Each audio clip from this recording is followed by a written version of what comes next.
Alrighty, here we go. Oof, glasses are dirty. Glasses are dirty. All right. Oof, it's all right.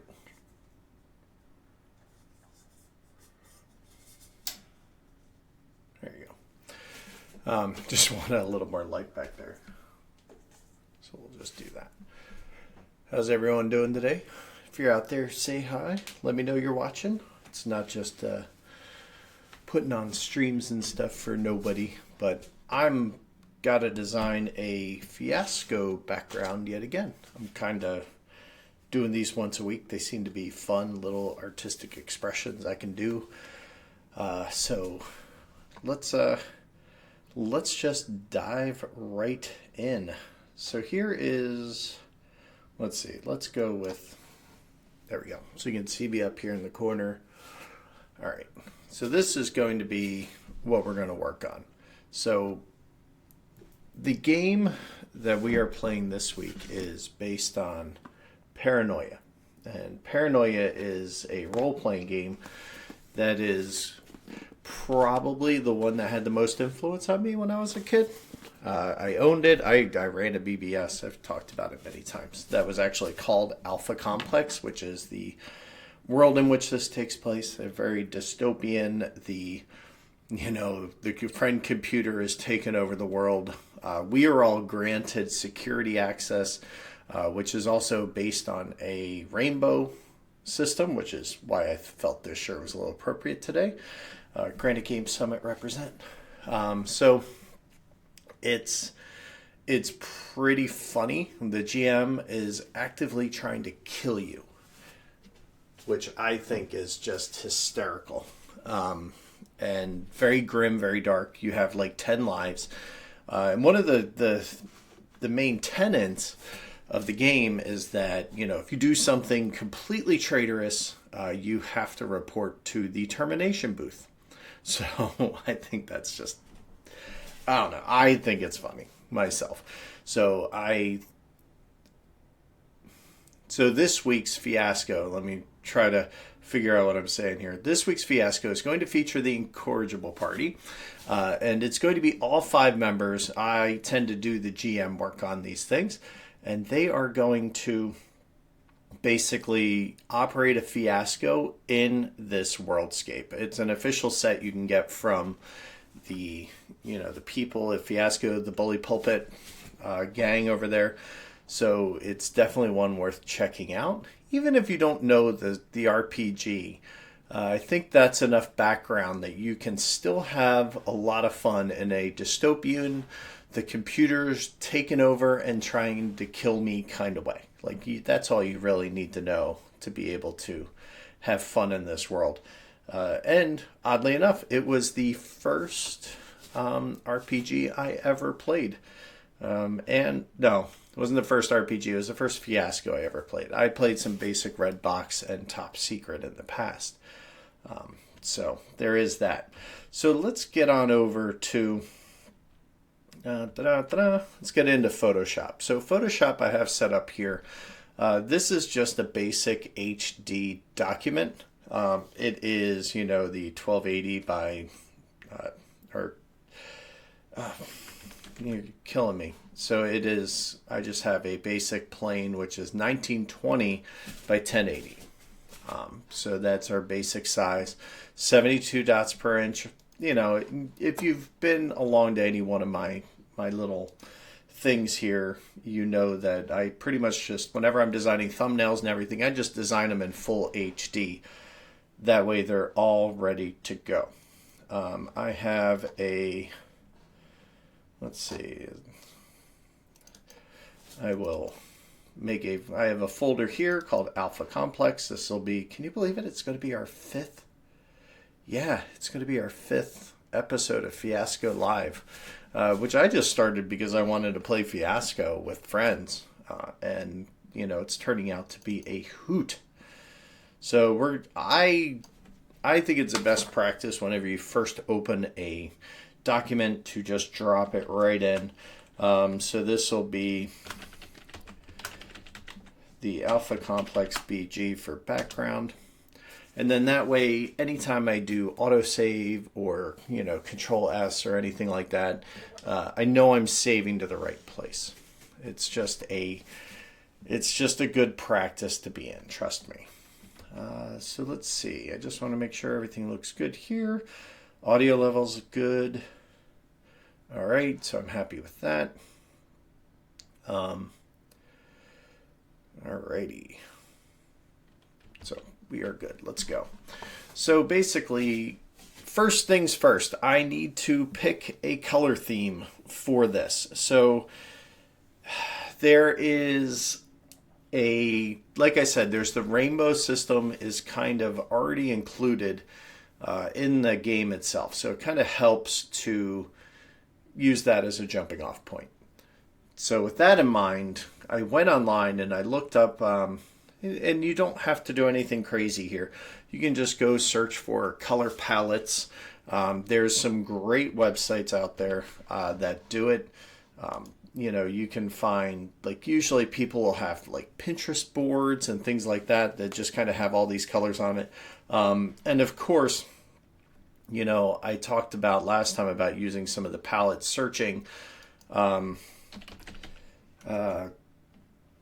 colorhunt.co is probably the best one that I've found. Most reliable, consistent palettes. But they also can be limited, right? Like 5 colors. Well, this is a 7-color palette. This is kind of big. So I found this palette that is just perfect. All right.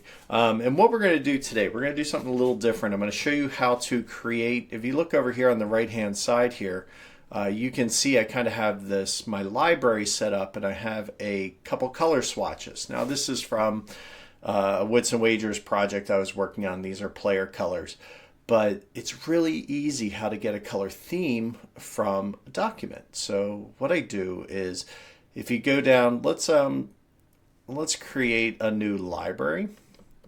All right, and we are just going to call this, let's just call this Fiasco. And then I'll just dump all my Fiascos. And I can create a new group within that library. So I can do view by group, and then I can throw all my assets for the first Fiasco in here. Now, first things first, let's take this picture and let's just drop it right in there. All right, boom. So auto-generated. So this is, let's drop it in, create group, because now we have a piece in there. We can actually create the group. Let's call it Alpha Complex to keep everything the same. And I have, if you look over here, I have a lot of different libraries. And what's cool is these share across all of my platforms. So whether I'm doing an Illustrator document, a InDesign document, whatever, I have all of these available, and all these libraries are sitting in here waiting for me. So it's pretty awesome, and it's just a nice way to share. I use multiple computers, so being able to work on something here and then run downstairs, work on Premiere in my studio setup, then it's just a really good idea. So let's get back to this. So this whole graphic is now sitting in here, okay, in this color palette. I could pull it out and get colors from it, okay, but that might get a little cumbersome. We want to create a color palette. So now let's go down here, and you can see create from image, graphic, or background. This is selecting colors in here. Let's do the create from image, and you're going to see this is one of my favorite things, and this is relatively new. You can create patterns. Like, I can drag this around and create awesome patterns. I mean, come on. How crazy is that? You can create shapes. I mean, it's just blocks. It's not very exciting. But this one, color themes and gradients. You can create a full gradient that runs this whole, I mean, look at that. That's just, it's one of the main ways we want to think of color. Now, I could spend a whole show just talking about color theory and what I understand of it. It's not a lot, I'll tell you. But I have these circles here. So what I can do is I can just drag them here to select my colors. All right, like they have an ultraviolet, so blue, indigo, violet, um, Roy G. Biv, right? Red, orange, green, yellow. All right. So if I just come down here, I could just select these colors and then I can save it to my CC library. And then let's continue on. Let's get the green. Do we like this dark green? I kind of like this dark green a little bit. So let's grab that. Let's grab this blue. And let's grab this blue just in case. And then these guys can just, we'll just select it off to the side. That can be a white. All right, so now I have all of these colors in here. And what's cool is, let's put them in our group, right?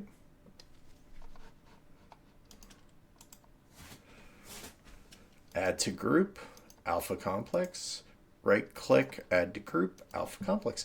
So now I have these all sitting in here. If I just do by type now, it'll show me what we have. Now the cool thing is if I come over here and I right click, I can set the color to whatever I'm on. If you look over here on this side, you'll see that my color now changes. How easy is that? My God. God, that's so awesome. So now I have my color themes, and I mean, primarily it'll be, 6 or 7 colors. We'll see. But what we're going to do is let's start our sketch. So we're going to create a new layer. I love this is a brush from Jazza that he uses. And it's just, I really like it. I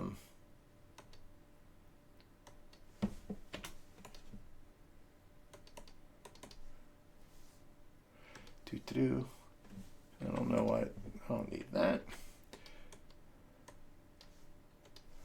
All right. So what I'm doing is I'm just turning on my pressure so that you can see here how it gets a little wider, a little thinner, a little lighter as I use it. Now, what the heck are we doing?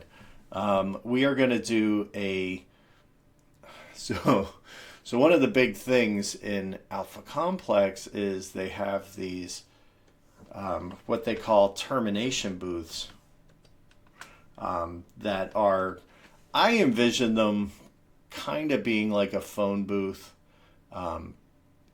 just kind of out there, and you have to report to them and walk in.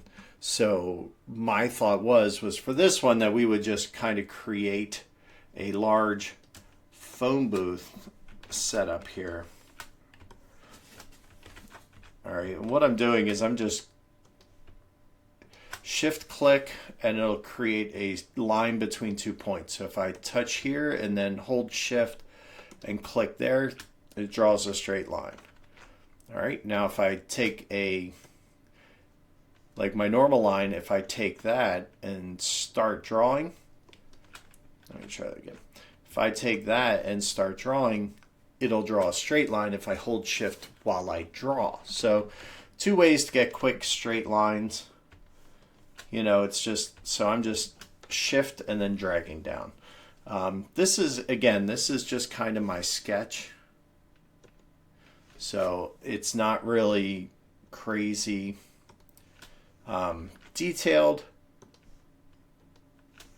All right, like look at our vanishing point. We've talked about this in the past, right? Like this line is running out. So where's my horizon? I think my horizon will be down here.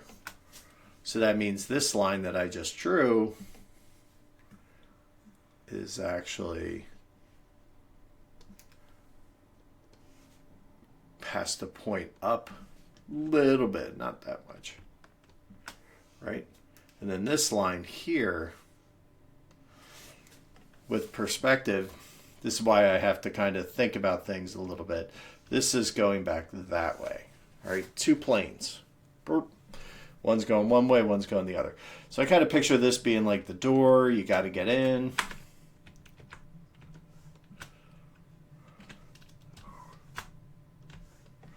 So maybe it's the full-on Superman door, it just kind of has like glass panels. in there. But I kind of feel like you have to be like, um, so we'll do that. I feel like when Friend Computer tells you you have to go to the termination booth, I kind of feel like it needs to be a spectacle, right? So I think they're going to make you kind of have to go. Now, I'm not happy with this slope here. So what I did was I selected that whole zone, and I'm going to Control T transform, and I'm going to Control grab this corner, and I can just drag it up. See how it's just kind of doing that? And then that way I'm holding shift so it'll stay constrained. All right, there, that looks a little better. I think that that's funny. Now the other thing we're going to do is we're going to put a I want to put a skeleton in here. Maybe he's screaming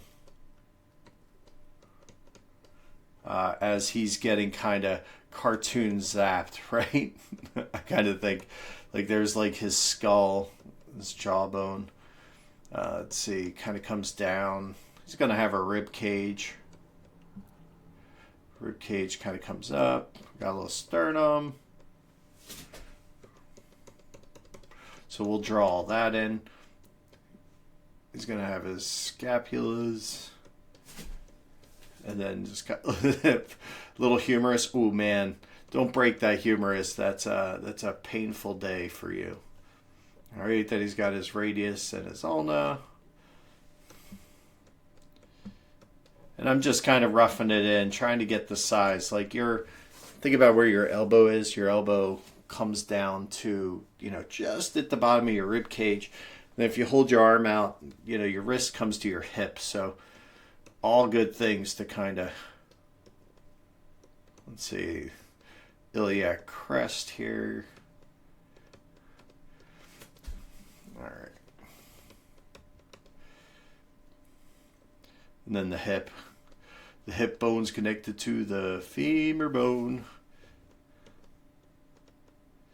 So let's see. I think this will be hysterical. I think this is going exactly for the look I want right here. All right, now of course he's going to be inside the booth getting zapped, so we don't know exactly how he's gonna look. He's got a tip fib down there. He's got his foot bones. He's got digits. And then we'll do the same thing with his arm. We'll just kind of draw these metatarsals, just quick little.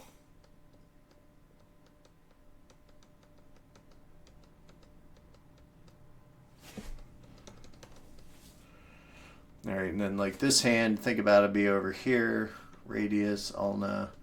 Your wrist bone, kind of a little capsule there. We'll see how much we actually keep in, right? Because there's something to be said for too much detail. All right, so he's going to be back there, right? And he's going to be all like getting zapped, so we'll have like energy all around him. Oh, this is going to be hysterical. I'm looking forward to this. I don't do a lot of cartooning or anything. I'm not very good at it.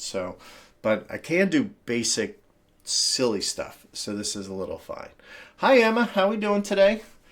Just doing a little digital painting today. We're gonna do we're doing the Fiasco setup for the Incorrigible Party, and they're doing it's based on paranoia.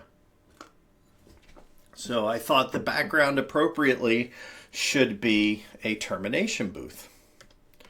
So it's so maybe we just kind of have Alpha Complex. I envision Alpha Complex kind of being a dome, right? So I figure we're gonna do that. We'll put a dome in the back here, just kind of like Spider Pig style, and maybe we'll just kind of put like illusions of a cityscape.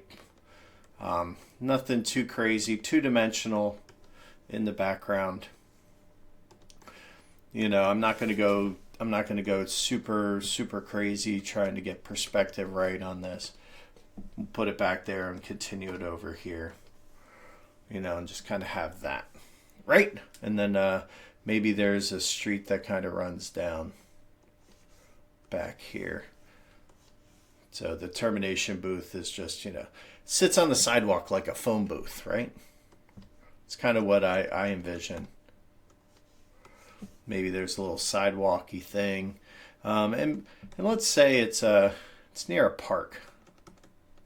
Because, I think nothing says termination like a little park. So maybe there's like a little trail that runs back here. I'll kind of do that. Cool. So there's my sketch. That's kind of where you need to start. And I really do this pretty much always on just one layer. That way I can turn my sketch down opacity, so that way it kind of falls into the background. And now I can start drawing. Hey Em, how's it going? How do you like my termination booth? I think it's going to be good. All right. So let's go ahead and grab a light inking pen. It's about a 6-pointer.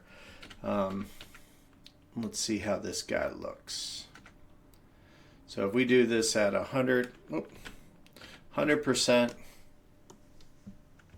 yeah, he's got a nice smooth stroke. I always like to test check my pen and make sure I have like everything turned on. Okay, because if pressure, for instance, is not turned on, notice there how it gets thin and then it gets really thick. I want to make sure that when I'm using these tools, I get everything I need out of it. All right, so let's start by drawing our arch. Zoom out and let's just grab a nice big ellipse that kind of has that fall I like. There we go. Now we're on a new layer here, so I'm just going to stroke. I'm using a 6-point pen, so I'm just going to stroke with 6. Oh boy. In all fairness, usually my streams are always IP takeover. You guys are, let's call it the bread and butter of the of my world. So, all right.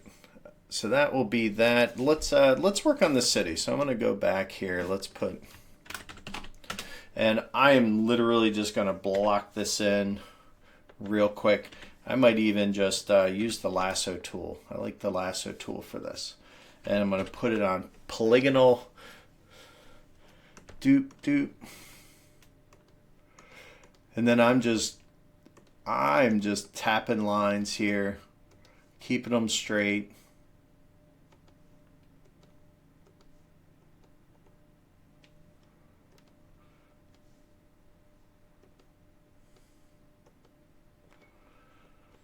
Because Alpha Complex has a nice little cityscape back here. I'm not worried about round shapes. I can add them in when I'm done. I just want...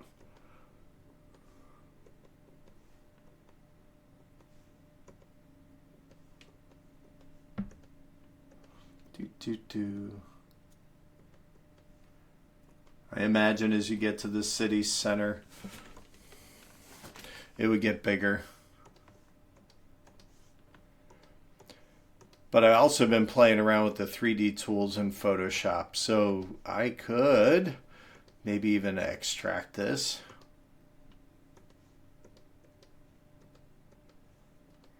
And extrude it too, potentially.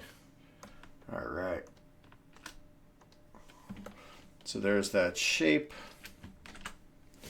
And now let's select a nice dark gray, and we're going to shift backspace and fill that in. All right, let's put our sketch over top of that. I'm going to turn that down just a little bit because it's going to get in the way of the sketch, but at least it's like a nice background. All right, now if I want to, what I can do is we can 3D that, and we could do that. So that could be kind of cool. So let's do 3D. New 3D extrusion from selected layer. This has been a lot of fun. And we're just going to do a basic one. I'm not going to make a fancy box wrap or anything like that. And this takes a minute or two because this machine's slow and old. All right. Let me give you a little room here so you can still see me in the corner. So you can see here I have these tools and they're kind of controlling how I shift around. We can tilt it up and down, bring it over the plane. We're just going to kind of leave it put. What we're going to do is we are going to look at the depth that we can. So let's go away properties. I don't want you there. All right, base color, image base. So if we click on this guy here, we can see here like this is all of our, like this is where the light's coming from and everything like that. We can sort by the individual layers. So maybe you want the light coming from, let's say, the front up there. I dig that. That's cool. And let's see. Anything else we want to do? No, I'm happy with that. I don't need to. So to get out of this, all I do is click back on my layer. And it will, should be able to leave the 3D workspace. Because the 3D workspace is kind of interesting. All right, so what I can do is I just say rasterize the 3D layer. And then we get back to normal. Right? So there we go.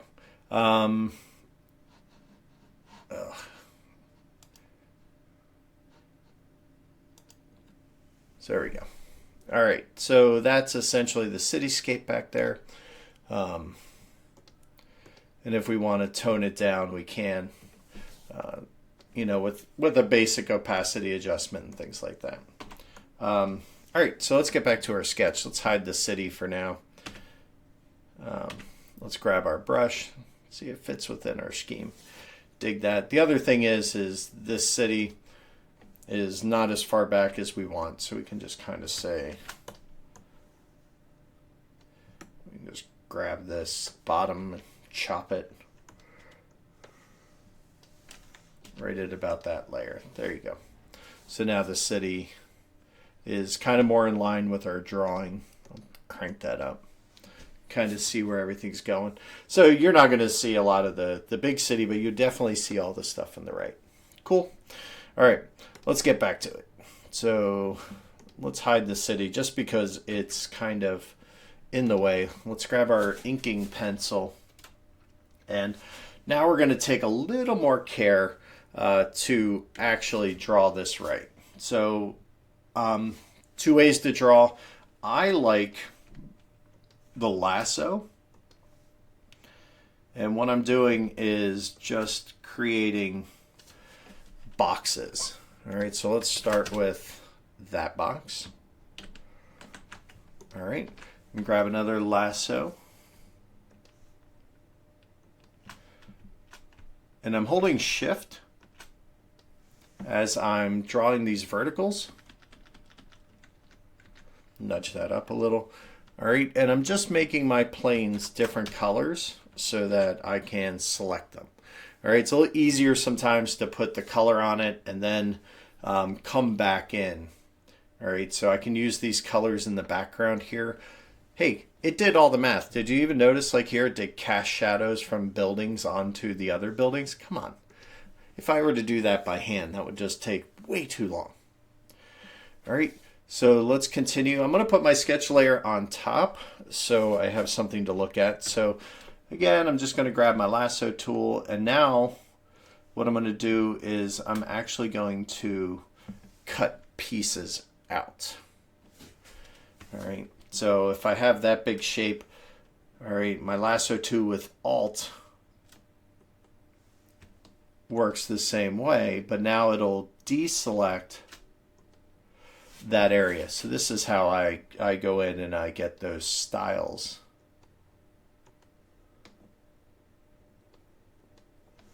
Right? See that? And then when I delete it, I get like little windows. Cool, huh? All right, but we talked about this. So this one is going to be roughly the same height, but it's going to be the full view. Oh my God, he's hysterical. I love him so much. I cannot wait to fry that guy inside there. So there's kind of our termination booth. Let's get the text in there while we're thinking about it. All right, so termination. Now, let's see, what kind of font feels dystopian? I would like that. That feels very dystopian to me. That Modi. So let's go back and try that. I want to make, so this was written in the 80s, so there is a distinct possibility that I would turn everything 80s, and you got to be careful. Like even like our color palette's in there, we haven't used it yet, but it's in there. Comic Sans, yeah, right. I could use Comic Sans, or the fancy one for Comic Sans would be what would it be? Oh, it's a Tecton. That's what we used to use. But let's see. This is going to be white, so let's change our color here. Let's get some white going on. If I really want to tick people off, Emily, I could just use like double space everything. That would work well too. All right, so let's zoom in over here so we can see what's going on. So this word here, I have a couple ways to kind of get it to line up the way I want. What I want to do is I want to get my height right first. So I'm going to zip it out, or width, I should say. Get our width right first, then let's look at our height. All right, and then now I'm going to go right click on the layer, rasterize type, boom. And now when I Control T, I can control click the corners and I can just drag them up. And I can drag it down. Right, and I can kind of, so if I turn off my sketch layer, you can kind of get that feel. Now I could also, let's do it on the other side. There's another method we could do.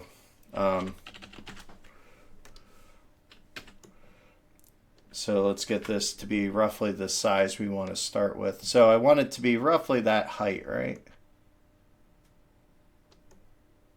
So start there. This will, if you are a type head, this will throw your kerning and everything. Oh, that would, oof. Yeah. Yes, it would, Em. I have a feeling it would. Let's rasterize that. Rasterize type.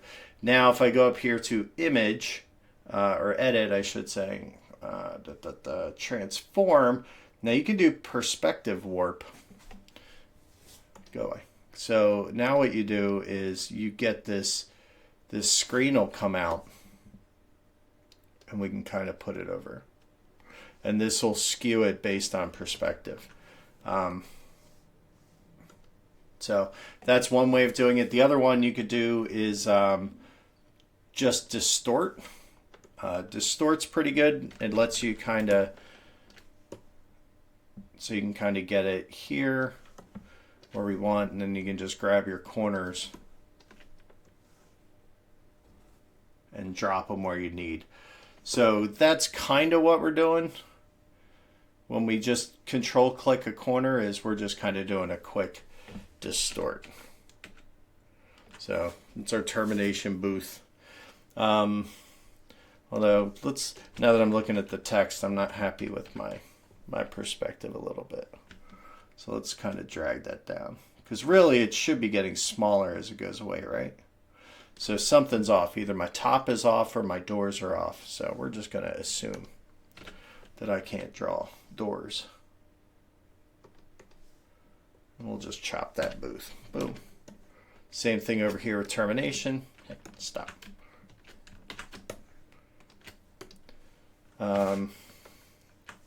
this one I'm going to assume that I can't draw the center, so we're going to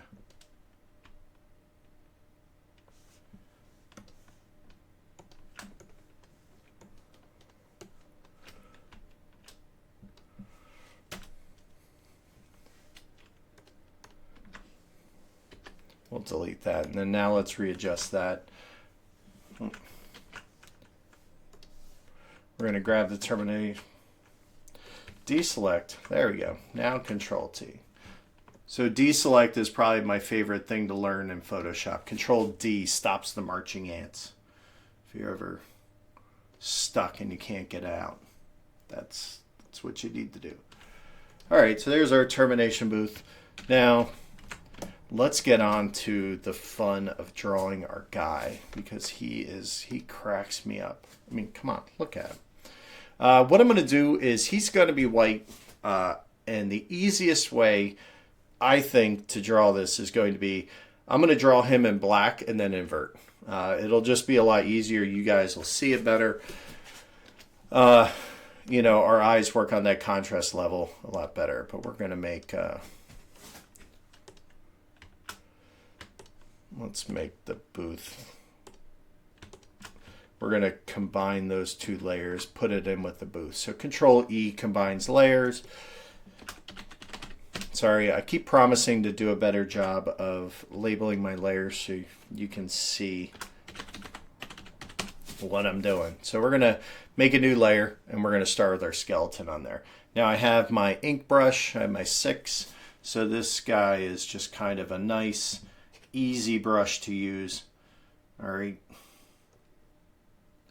What I do want to do, however, is move the sketch down and chill it out a little bit. There we go. That's a little better. Let's not draw on that layer. Be careful when you move layers, right? So let's just see. He's gonna have a nice mouth. All right. We're gonna put some zany eyes on him. Kind of going off something that I saw when I was doing a quick clip art search, and I saw this one that I liked, and I'm like, you know what? I think we're gonna do something a lot like that. So, all right.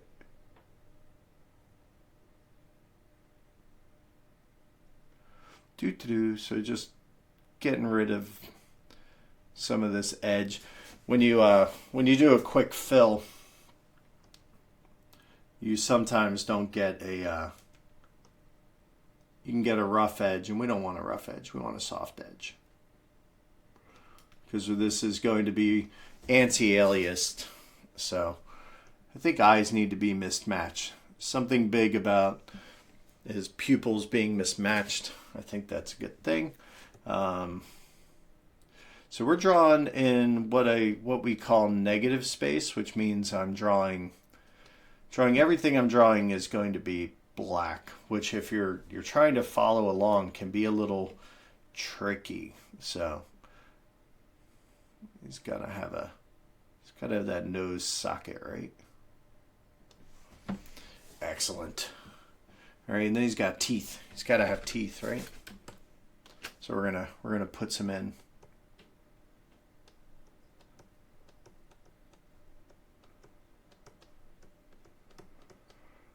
So it might be easier to just say draw the block, and then come in with the eraser, get it a little smaller.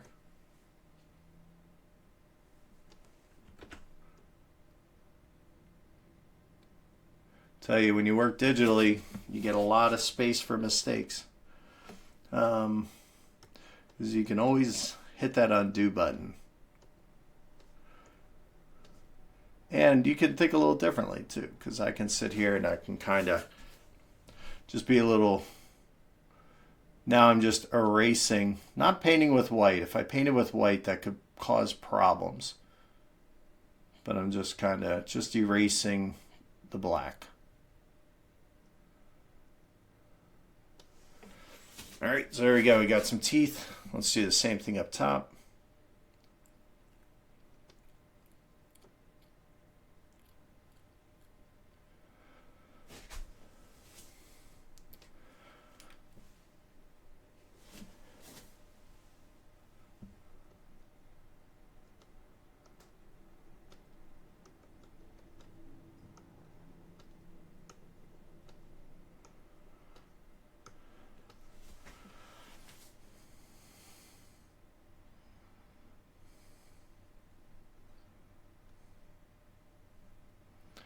It'd probably be his front teeth. They'd be a little smaller, some incisors. There you go. Poor guy. He just wanted to try and make it through another day at the poor Alpha Complex, but it was not meant to be. Not meant to be. So I'm just adjusting my pen. That's a little big. All right, so we're going to draw the rib cage.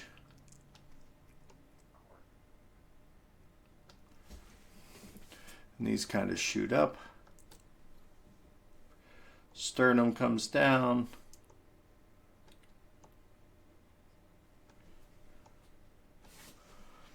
All right, and then we'll just kind of draw on the ribs.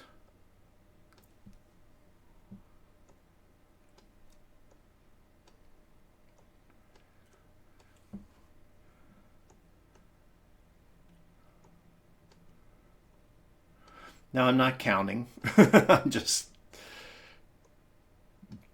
giving that vibe of what we want, right? All right, and then we're going to come in here, and I just want to soften these edges a little bit, so I'm just going to just kind of round it.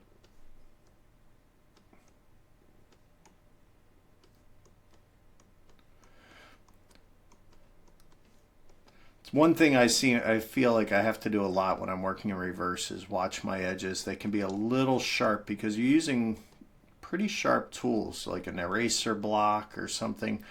So, you know, just make sure you get back in there and you just kind of, if you're working that way, just clean it up a little bit.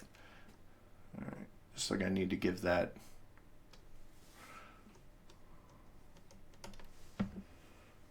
All right, so now let's get that clavicle out.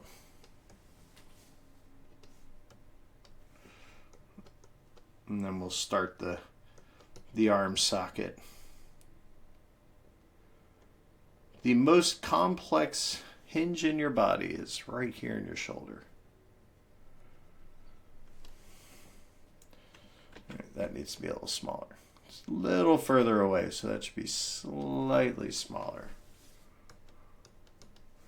What we'll do is we'll just put that in there.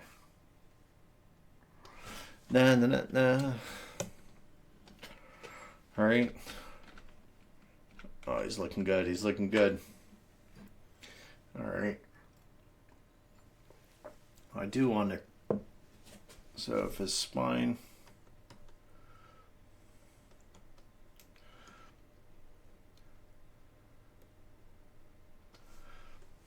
Clean that up a little bit. There we go. Now his spine can run down. Oops. Run down through.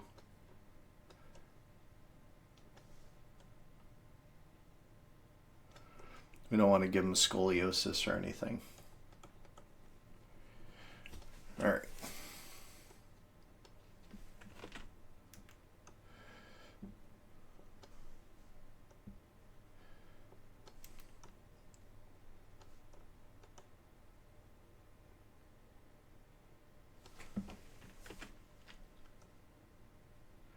So, one thing I've learned by using a pen that works directly on my screen here is that I have to remember to pick up my pen every now and then because you tend to forget, and then when you go to hit undo, you end up having to do a huge patch because you never picked up your pen. So if I have any advice for you, if you get one of these screens, is pick up your pen every now and then. It just helps. All right, so let's get on to some humerus.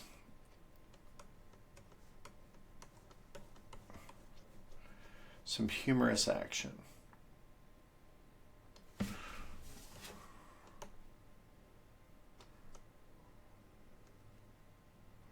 So now I'm going to start going a little bit beyond my sketch and just try and get a little more, kind of definition on the, make it look a little more like bones, right?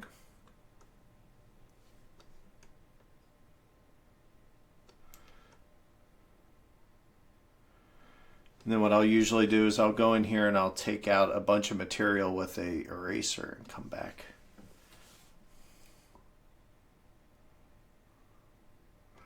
All right, so your radius and your ulna kind of come together. So what we'll do is we'll just kind of make it look like a bone sandwich.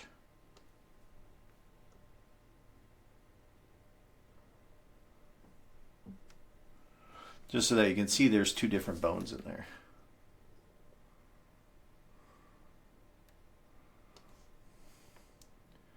And this arm's going to get shown more than the other arm. The other arm's probably going to be behind the booth, right?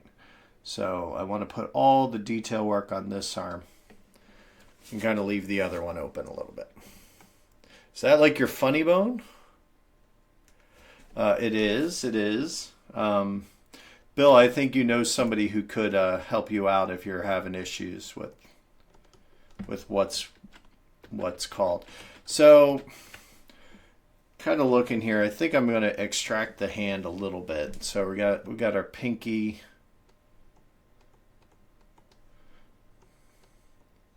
So we're going to kind of leave the wrist alone. And we got our ring finger.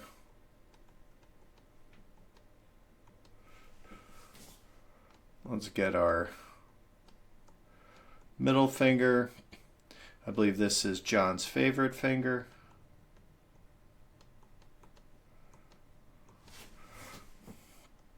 All right, then we got our index, which starts to actually curve out a little bit on your hand. It actually opens up. If you actually look at how a hand is made, these three fingers kind of run together, and then these two are kind of their own, with the thumb kind of doing that. Now, maybe we join it all together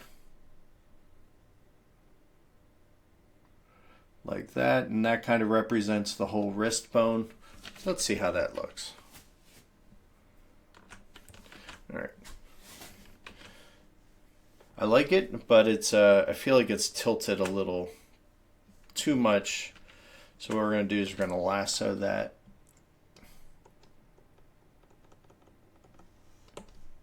Hey, sometimes my lasso gets out of control.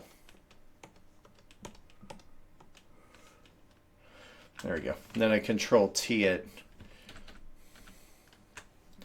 And now I can either scale it or I can rotate it, which I'm just going to do a little rotation.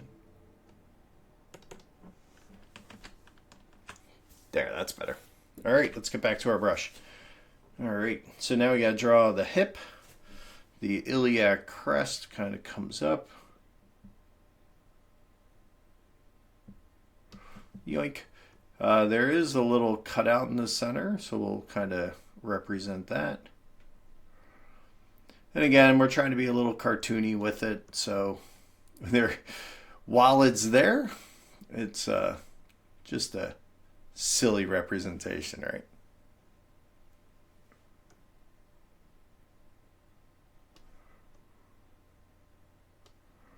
All right, and there's a little bit of perspective at play. Let's see, we got the femur. Fun fact, my first solo call as a ski patroller, once I was newly vetted and let loose onto the public, was to a poor 12-year-old kid who broke his femur on the beginner hill. It was not to the point where they didn't even believe me when I called it in. They're like, "No, you don't have one of those." I'm like, "Yeah, I do." I got his father holding it still right now.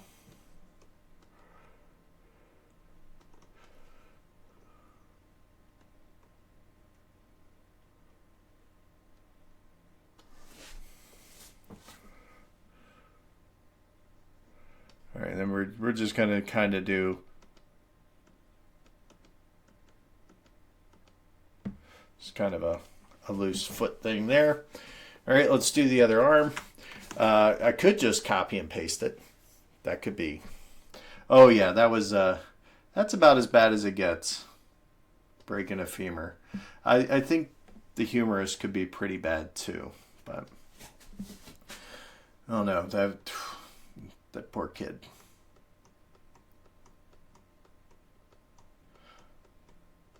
All right, so that, we want that to be about the same height, so we're going to drop it there.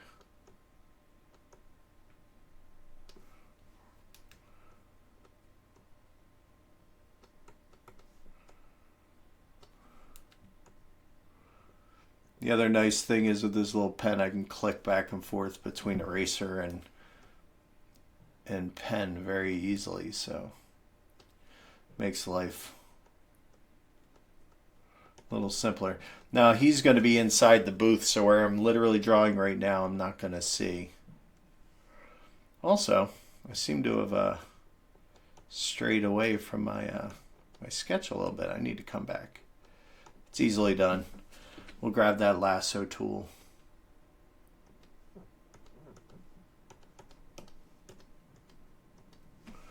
And we'll just do a Control T. Yeah, try doing that with pen and ink. Alright, let's clean up that shoulder socket a little bit.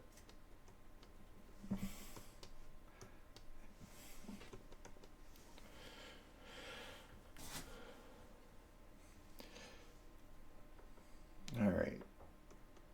Now what I am going to do, because I think my my hand is pretty awesome,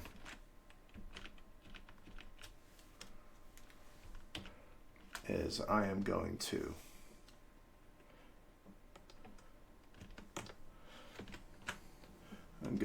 grab, accidentally grab the magnetic lasso. I just want the regular one. We're just going to Control C, Control V, get that hand, and then we're going to edit. We are going to transform, and we are going to flip. I never get these right. Horizontal. That worked. Who knew? Then we're just going to twist that hand around and just drop that right into place. Don't need to do all that work twice, right? And then Control E to merge it together. All right. So this rib cage, this side I'm not loving. So we're going to Control T.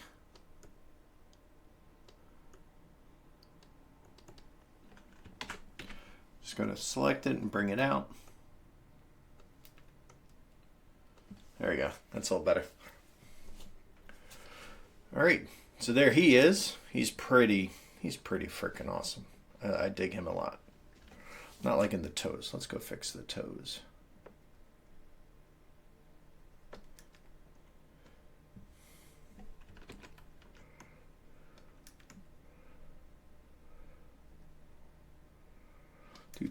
So you're gonna have your big toe.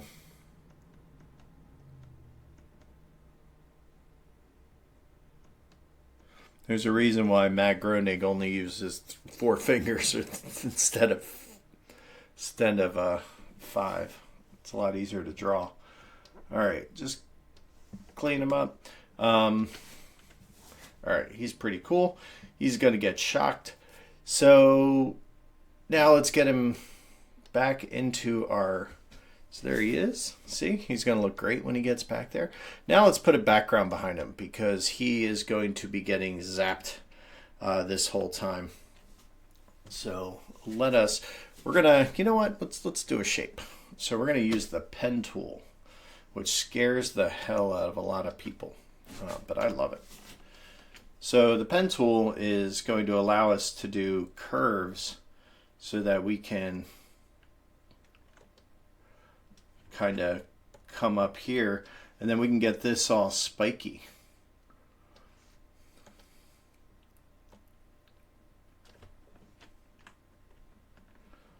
All right.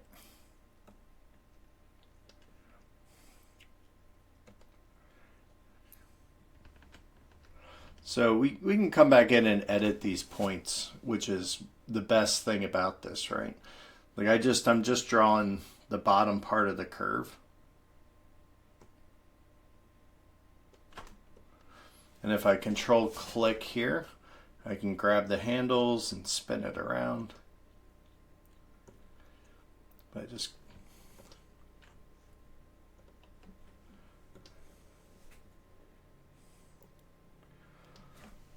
we're just going to create this kind of this crazy shape that's going to represent like a, oops, I don't want to drag that. I am only dragging the points at the bottom of the valley.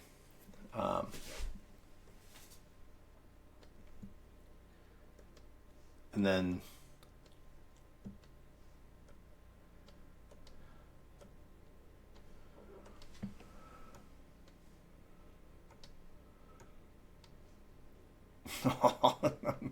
I'm getting excited as I'm seeing this come together.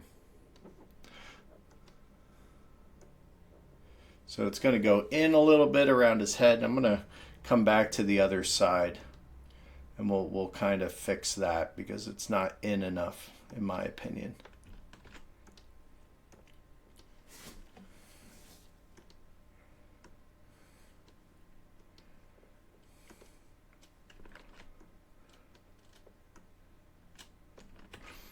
It's got to remember to not click and drag when I get the high points. See, I just keep wanting to do it.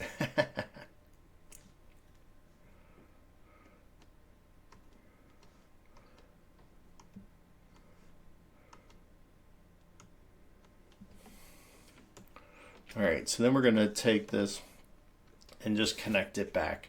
Now, this is the path. Okay, you can see it all outlined in red here.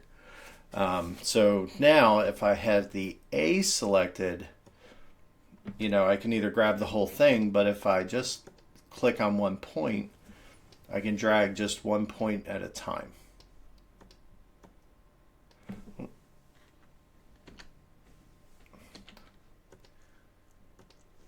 There we go.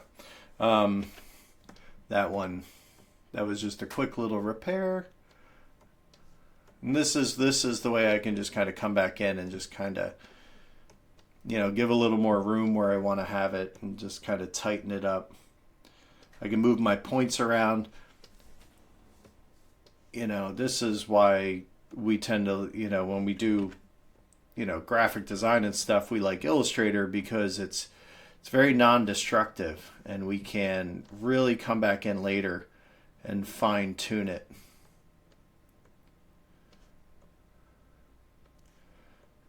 And, you know, not to mention, this is literally, there is just math that represents what this is. So it's completely scalable and its file size is a lot smaller. All right, so this is a little over here. These are a little like regular, so I want to kind of break them up. We're just going to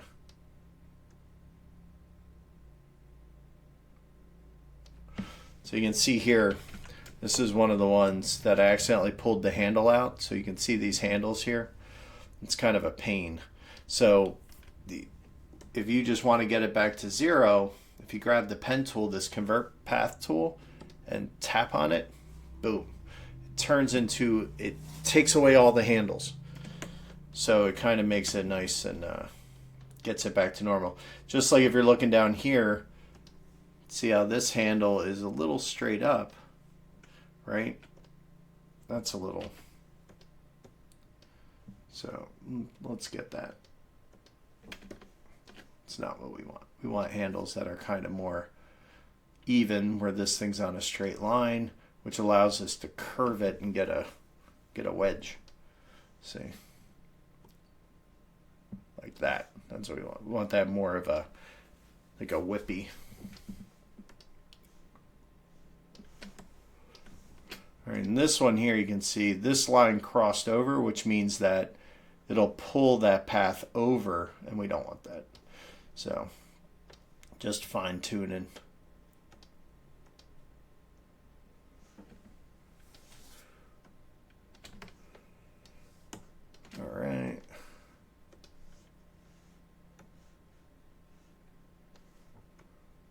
Same thing happened there. You get a little excited, right? When you're drawing curves, you got to watch them.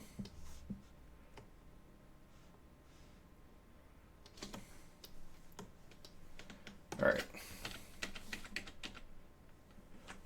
So you have this path. What the hell do you do with it now? So let's go give ourselves a new layer. We did. This is going to be, let's call this the burst. All right. So while you're selected on that clean layer, we also want to select the color. So let's select black. We could also just select our yellow. So, but just by tapping on these themes, it selects these colors. So let's actually select the yellow. I like the yellow, but we want a dark color actually, now that I'm thinking about it. So let's stick with a really deep dark blue. All right, now let's go back to our path, and you can see here this path is selected. And down the bottom I have this little dark fill icon. If I just click on that, it'll fill that path and it will put it on that layer that we were just on. So, right? Now, skeleton. I have two ways to do this. Number one is I could either punch the skeleton out of the blue, which I'm not going to do, or I could just change the color of the skeleton. So I have two options to change that color. If I go to FX, I can do color overlay, and then this just allows me to change the color to whatever I want. But that changes the entire layer, which, you know, you can be fine with. The other thing I could do is just refill the whole thing and select it. This just seems to be a nice, easy way to deal with it, right? He's still there. He's still editable. Just know that when you do color overlay, the entire color is overlaid on top.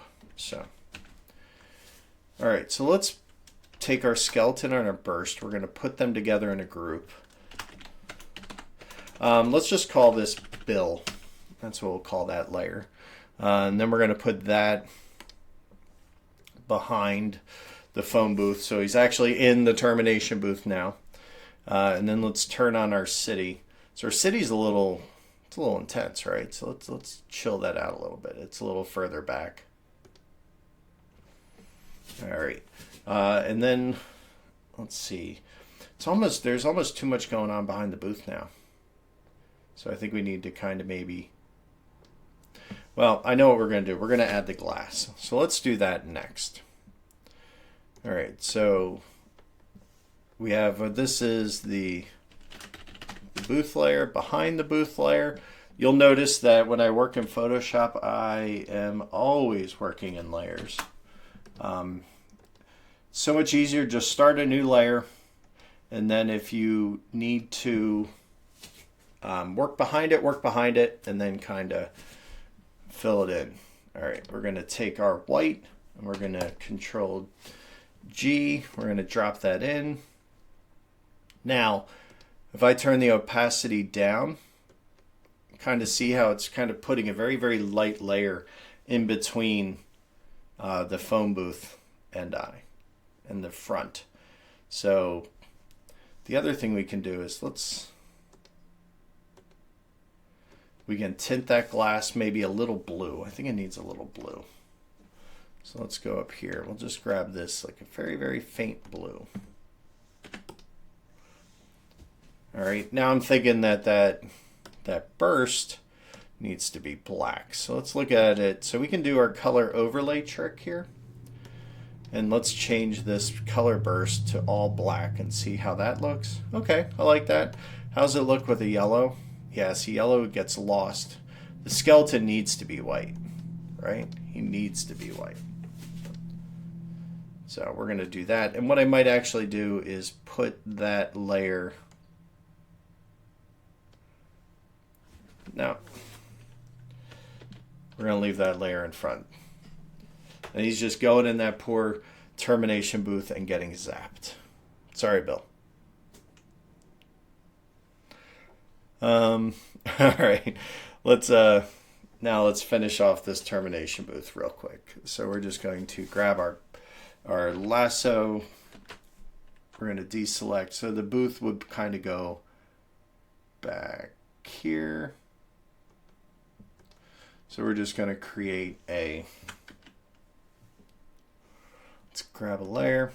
And what I'm doing now is I'm just kind of filling in the rest of the booth now that I see, you know, how he sits in here. We're going to add in just kind of the rest of these.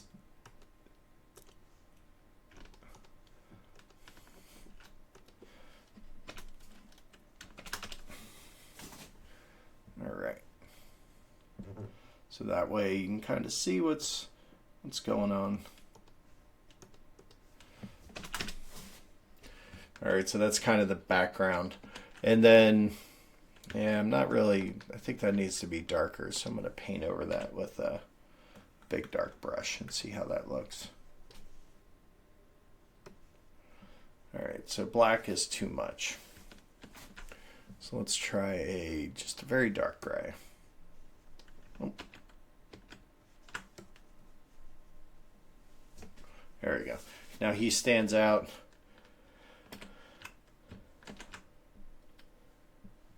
Cool.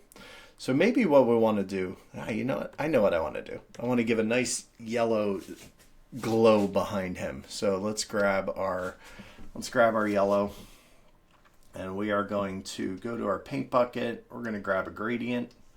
We're going to do a spiral gradient, and this is going to go from, see how it's got that nice orange? That's one way we could do it. Because we kind of want to cast a little bit of a light inside here.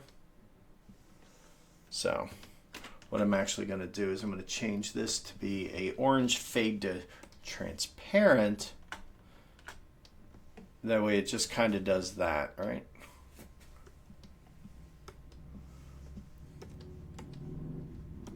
It just kind of fades inside the booth there. How are we doing on time? Yeah, we're almost done. All right, and then we're going to go to that burst layer, and we're going to add another effect. We're going to add an outer glow. All right, and then we're going to tap the color, and we're going to get a nice bright yellow, just so I can see it. And then we're going to crank the spread and the size. Ha ha!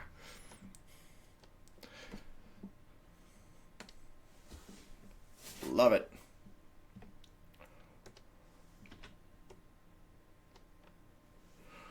Right now is when it's a good time for me to do a check for spelling because I always screw it up. We also need this bar across.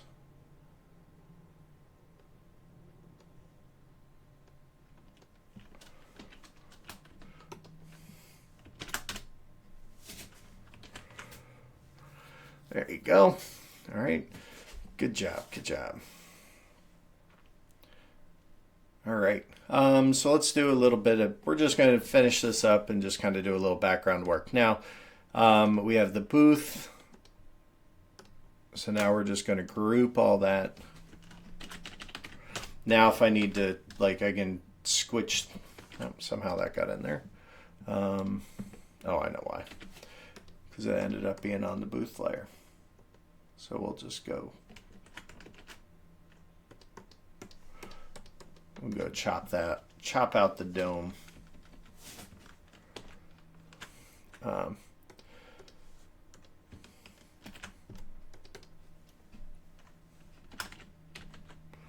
mean, I kind of like the low dome. Right? So let's grab our round marquee tool and we'll do another one real quick. Yeah, I know tool. There we go. And this will be dome. And let's put a stroke on that. 6 pixels. Boom. All right. So we want to kind of, let's just fill in front of the city real quick. We're just going to put some grass. So a couple ways to do this. There is this cool little tool that just kind of this stampy brush that'll do that.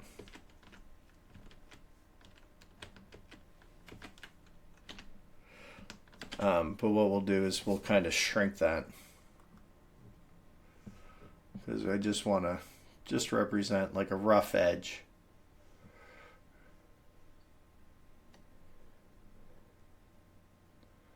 You know, because if you got to report to the termination booth, it might as well be in the park, right?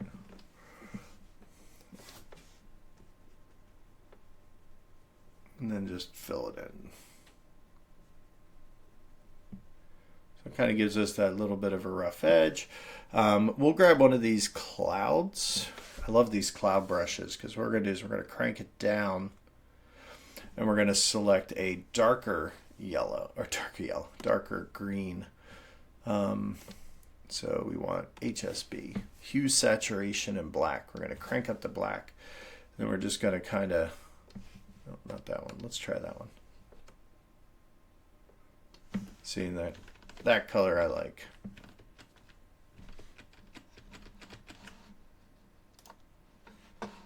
Boy, what you doing? There we go. We are going to, sometimes my computer takes a little to catch up. This isn't the best, but we're going to do this on a layer that's behind the grass.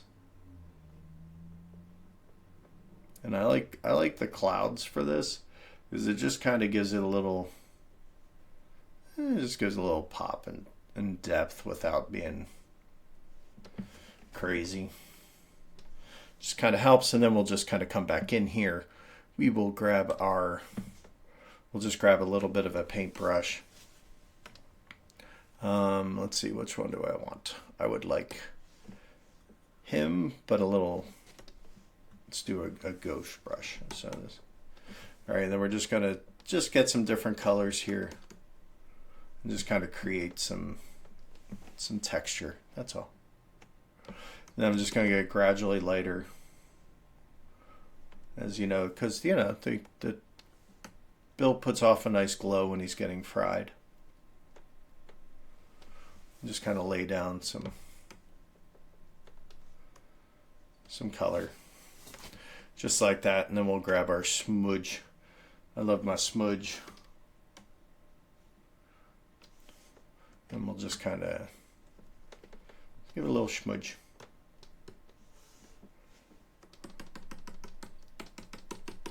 Just soften it up. Cool. There we go. Let's do our background. No, I'm a righty. It just maybe looks like I'm a lefty. It's my right. I'm not intelligent enough to be a lefty. What can I say? All right, so we're going to put a layer behind the city this way as we start to paint our clouds, because it's always a good day when somebody's getting terminated. We are going to, so I like this nice square pastel-y brush. I really like that. You're going to see it's going to look like it's coloring over our city. I just have our city's kind of toned down right now. So it's looking like that. The nice thing about this brush, I'm not really liking it actually, is it actually will stack on top of itself. So that can be a good thing, and that can be a bad thing. There we go. Use my watercolor brush. I like this one a little better. We'll just kind of put that back there. We'll increase its size, darken it a little bit, darken it a little bit, darken it just a little bit. That's a little too dark. All right, just give us a little texture back there, and then let's put some clouds. Let's put some nice poofy clouds, right? Got to have some nice poofy clouds. So this is when these little cloud brushes kind of are cool. They literally will just kind of yoink, just put some in. Little Simpsons clouds. Nothing too crazy. All right, and then let's do the dome. So we have the dome. So I'm going to select the space underneath the dome. And then we're going to do that same trick where we're going to put a full layer of white in there. And then this time we're going to do it a little differently. I'm going to do a mask layer, and we are going to get a radial brush that does white to dark, right? So the mask layer is a layer that goes on that says, hey, only let X through. So if I do like that, you see what's happening there? It's only letting a little bit through. So, and then I can tone it down with the opacity and just make it a little boothy. Now, what I don't want is I want my booth front and center because we're close to that. So I don't want any haze there. And I don't want any haze across the city. So I'm going to select all the city, go up here, and I'm going to fill that with black. This is just all detail stuff at this point. All right, now we need to actually turn our city all the way back up. So that way it does.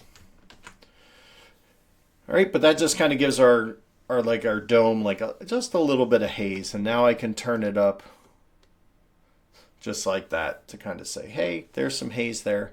We can go to our city. We can kind of tone our city down maybe with a little, let's grab that watercolor brush, and then we're going to just create a new layer that's a clipping mask layer. And then whenever I paint on it, see how it's just only letting me paint in the city, right? So let's rewind that little demo there. And what I'm going to do is just tone my brush size down just a little bit and just kind of create a little streaks. And this kind of helps also make it look like it's a little more, thought out and a little more painterly.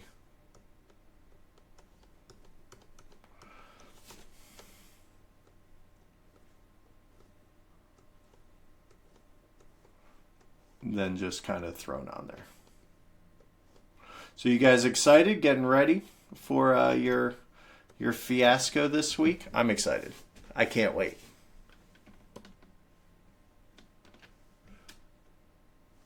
I got to admit, I'm really psyched.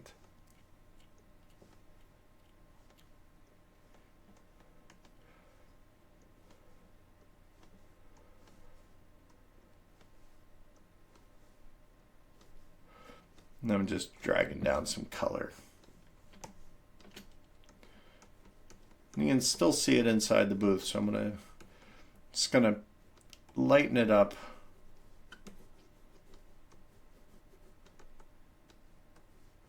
So it helps pop the booth, the insides, so Falsey doesn't get lost here.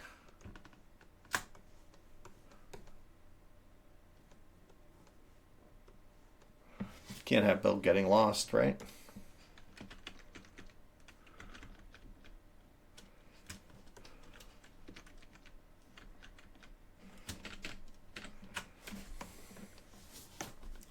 So there we go. All right, so now all that's left is we just need to add in our text, and we are good to go. So let's see. We have our little Fiasco Live logo I made last time. So let's see. So let's open that up. We'll copy that.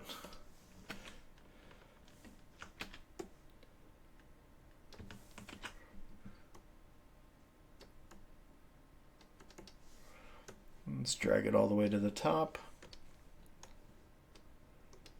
You can get rid of our sketch layer. All right, so we got our Fiasco Live little logo there. Ooh, I found a good font. So I am going to hop out real quick. And I think I left it on my desktop. I did. So I'm just going to quickly add in a font or two. Usually I'll go looking for a couple fonts that really kind of fit the vibe a little bit. So I kind of went with an 80s future. So it's called Alien Encounters. So let's go grab that. So we just put that in.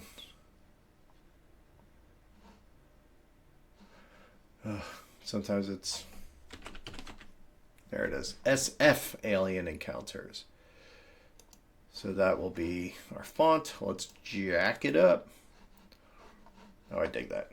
So this will be Fiasco Live. So the actual title of the set, let's go back.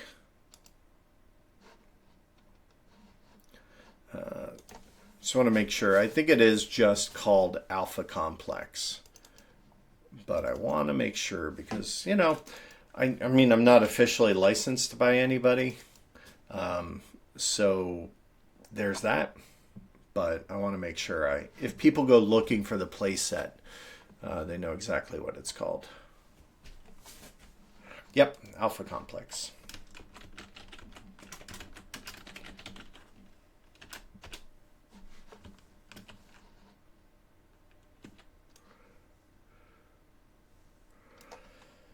All right. And this is when I realized just how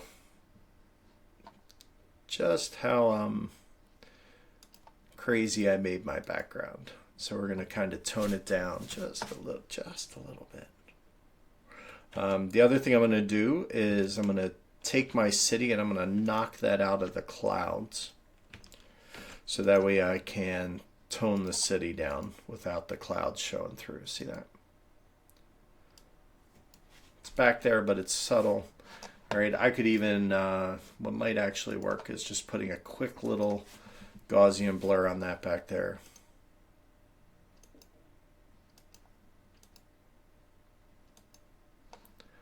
Just soften it up just a little bit.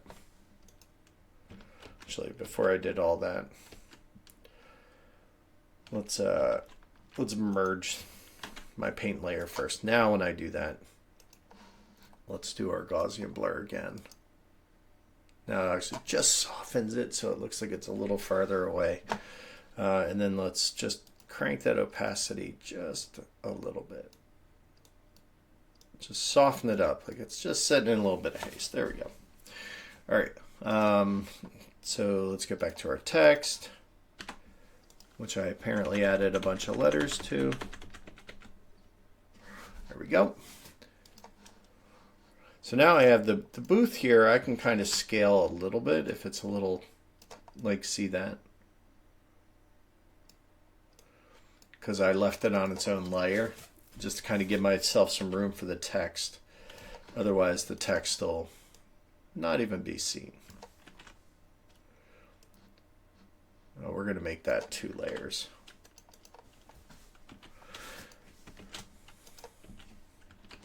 We're going to center that.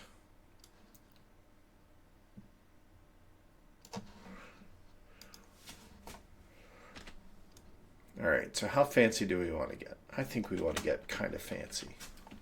So you see how this alpha complex has all these bars? Let's have some fun with that. So we're going to rasterize this layer. We are going to make a layer that is we're going to grab our paintbrush. We're going to go to our library. We have our rainbow, right? So we have red. So red is the lowest security clearance. So what I'm going to do is I'm just going to paint over this and I'm going to hold shift while I do it. Red, let's grab the orange. Let's grab the yellow. Let's make orange a little bigger.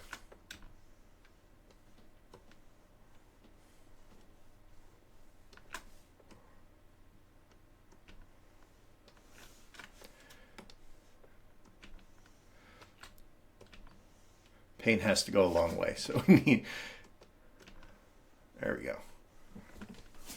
Roy, red, orange, yellow, green.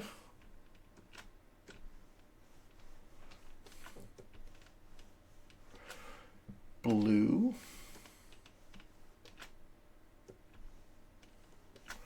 Then we'll grab the perps.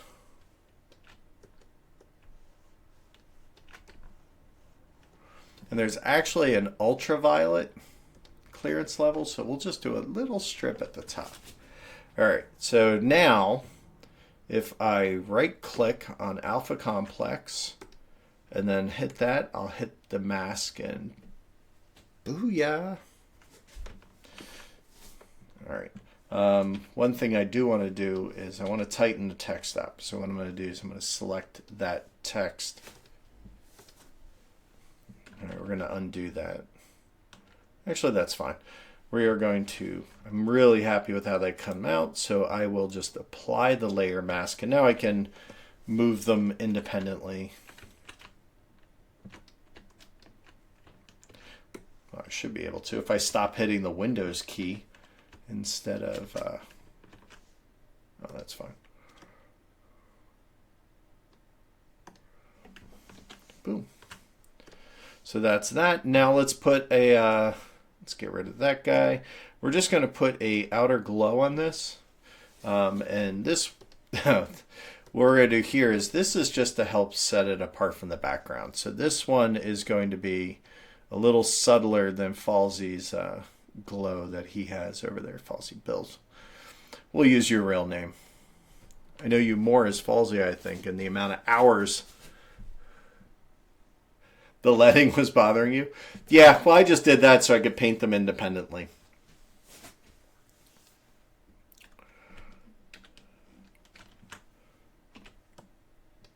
All right.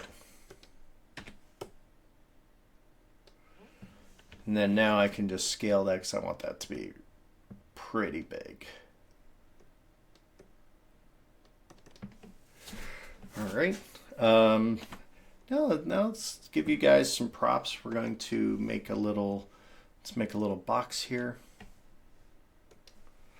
So this is just a, this is a frame, rounded rectangle. And what I'm going to do is put, oh, I don't want a stroke. We're going to go up here. We're going to put a very, we're going to put a white. We're going to use a very dark gray at, all my drawings been 6 points, so we'll go 6 points. And then we will turn its opacity down a little bit so it's just kind of, helps offset the text that's going to go inside. And that will be you guys. So let's just make it Helvetica. I just tend to like a, let's just start with Roman.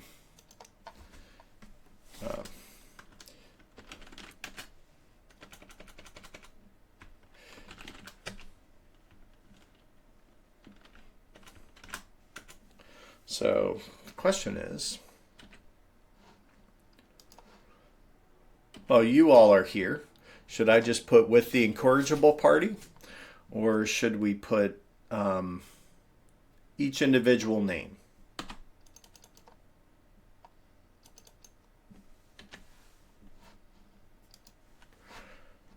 And if that's the case, well, I'm waiting for you because this is about 30 seconds behind.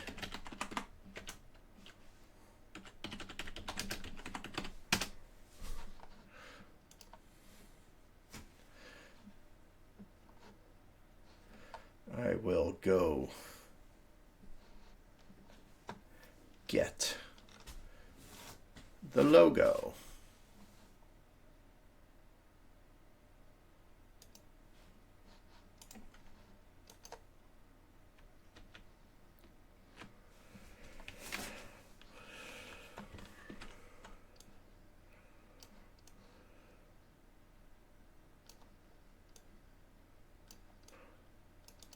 What do you think? We like that? I mean, I obviously need to clean that up. Or we could do the...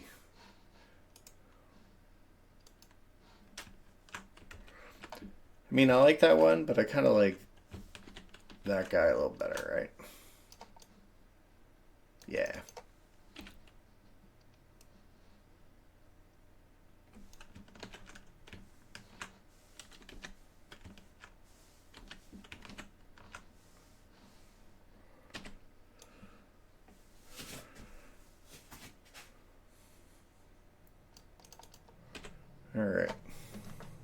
Now, I mean, I could just very easily just ask Emily to send me this, but, you know, I want to get it done now.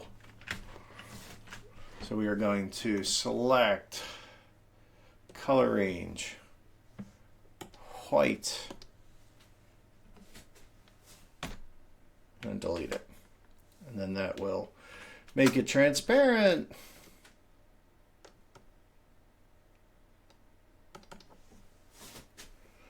And drop you in. All right, so now I want to make that bold.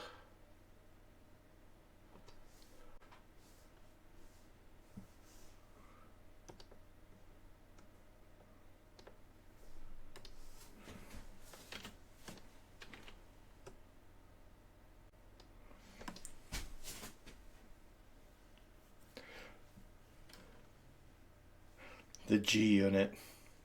All right, so the last thing we're going to do is we're going to add the Wednesday 7 p.m. All right, and that will be May 6th. 6th? Wow. We're already cruising into May. That's just messed up. Yeah, May 6th.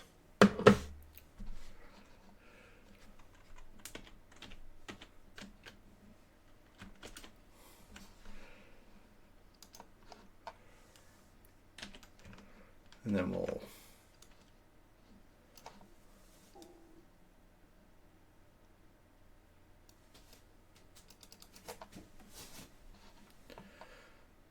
that way we can kind of keep that on or off. So now I have all the elements. So with the an incorrigible party, group you together. Wednesday Fiasco Live can be grouped together. Alpha Complex. That can go in with y'all. And so I just need to export a few things and we are done. 337. Not too bad. So this is going to be the full thumbnail. So I'm going to go File, Export, Export as JPEG.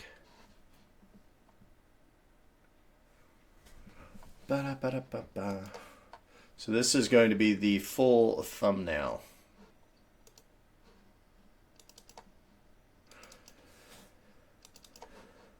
So yep, Alpha Complex. It's going to be YouTube pre-thumbnail. All right, then we get rid of the Wednesday tag.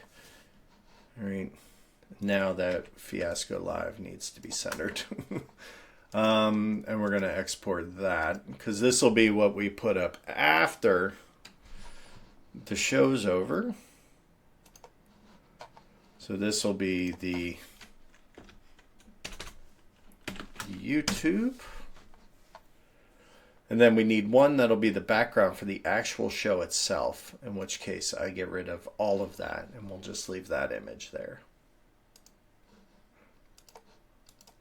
Oh, I don't want to export it as a ping. I want to export it as a JPEG.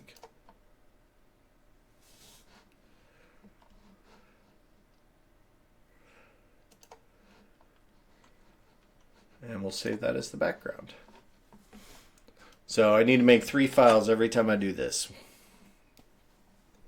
Lots of fun. All right. So there you go. We made the Alpha Complex background. I gotta say, pretty happy with it. Kind of met my vision I had for it last night. So that's what matters. And we're gonna call it here. We're gonna go in. We're gonna enjoy the rest of our Sunday, have some fun, watch some stuff, and call it quits. So I will see you guys.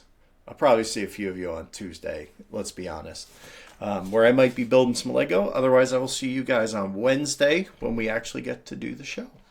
So there you have it. thanks so much for tuning in. Enjoy your afternoons, your evenings, and your other things, and have a good week. So until next time, I will see you when Chris does stuff.